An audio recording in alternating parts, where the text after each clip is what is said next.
Hey, what's up guys? My name is Brian. One of the best things you can do to keep your favorite riding areas open, maintained, and clean is to get involved. There are many ways to get involved in the dirt bike and OHV community in Nevada. Volunteer your time to help trail maintenance and projects. There are many organizations and clubs that host trail work days throughout the year. This is a great way to give back to the community and help ensure that our trails are safe and enjoyable for everyone. Donate to organizations that support OHV recreation. Your financial support can help ensure that our trails are well maintained and that we have access to riding areas.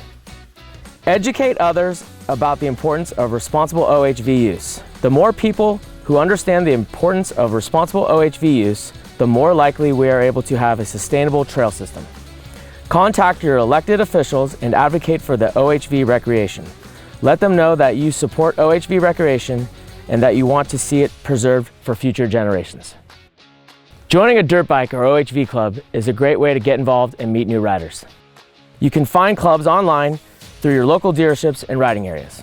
Most clubs require members to pay a small membership fee and agree to abide by the club's rules and regulations.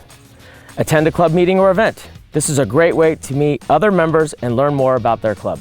Many clubs have access to private riding areas that are not open to the public. Clubs often host organized rides and events such as rallies, races, and trail work days. This is a great way to meet new people and explore new trails. Many clubs have partnerships with gear and equipment retailers that offer discounts to members. Joining a club is a great way to meet other riders and make new friends. You can learn from other riders and share your passion for OHV recreation. I encourage you to get involved and help make the OHV community in Nevada even stronger. See you out there.